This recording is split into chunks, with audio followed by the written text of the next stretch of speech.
Devine!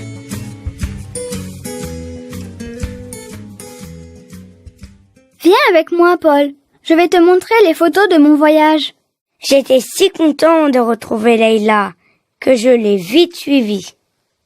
Leïla est ma grande cousine. Elle a 10 ans, elle a des cheveux bruns et frisés. Ses yeux rieurs sont couleur chocolat.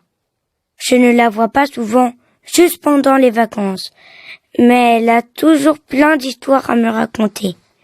Leïla vit au Canada, et là-bas, elle va à l'école comme nous.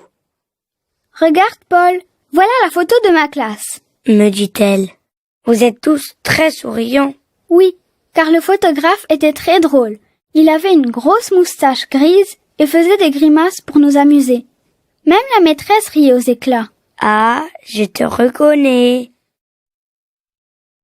Tu es là, avec ta jolie robe à fleurs. Oui, à côté de moi, c'est Flora, ma meilleure amie. Elle est blonde comme les blés, et ses yeux bleus sont transparents comme l'eau claire. Elle est si timide et silencieuse que nous la surnommons la petite souris. Comme je suis bavarde, nous nous entendons très bien.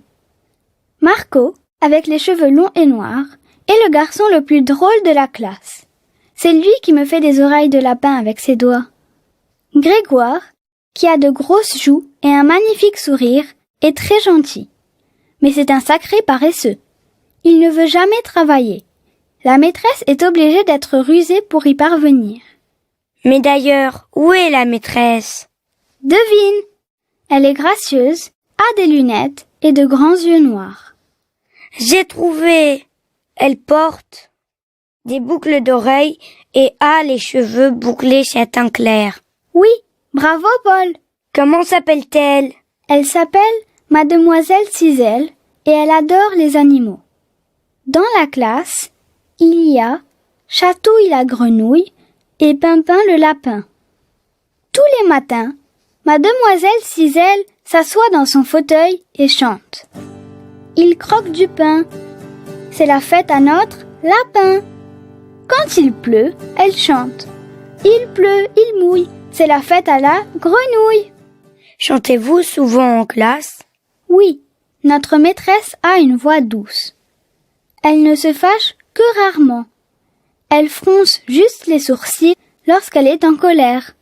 Je vois qu'elle aime aussi beaucoup la nature. Oui, toute la classe est même partie à la montagne, ai-je répondu.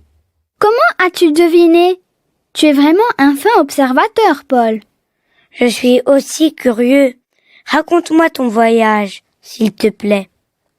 Nous sommes arrivés à la gare avec nos bagages. Puis, le car a gravi la montagne. Comme nous n'étions pas sages, Mademoiselle Ciselle nous a joué de la guitare. Une fois arrivés, nous avons mangé des gâteaux pour le goûter. Regarde ces photos, c'est notre première sortie. J'ai une cagoule et des gants rouges.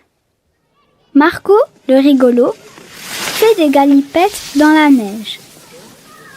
Jean-Loup est un véritable casse-cou.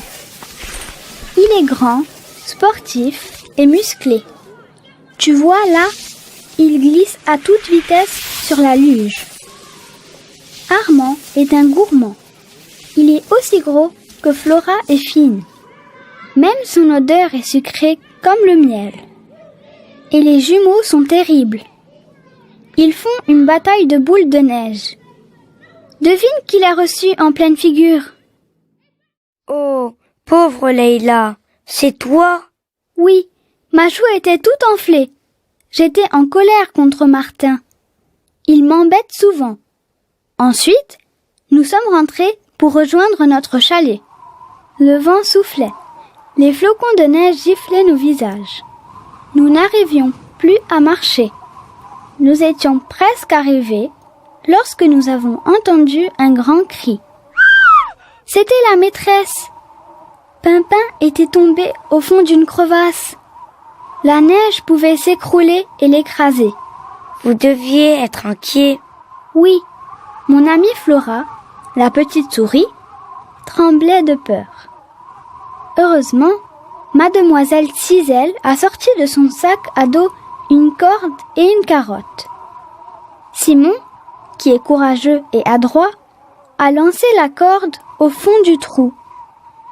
Avec calme, ils ont tiré ensemble sur la corde. Pimpin était sauvé. Plus tard, Simon deviendra pompier ou sauveteur. Il aidera toujours les autres. Et toi, qu'aimerais-tu faire quand tu seras grand? Je serai chercheur ou enquêteur. Moi, je serai voyageuse. J'irai partout dans le monde. Et là où je serai, je penserai à toi. Je resterai ta cousine pour la vie. Nous ne nous quitterons jamais. Tu me raconteras toutes tes aventures et Je te ferai des devinettes, puisque tu aimes ça. Saurais-tu répondre à la célèbre énigme du Sphinx? Quelle est l'être qui marche sur 4 pattes au matin, sur 2 à midi et sur 3 le soir? oui, j'ai trouvé.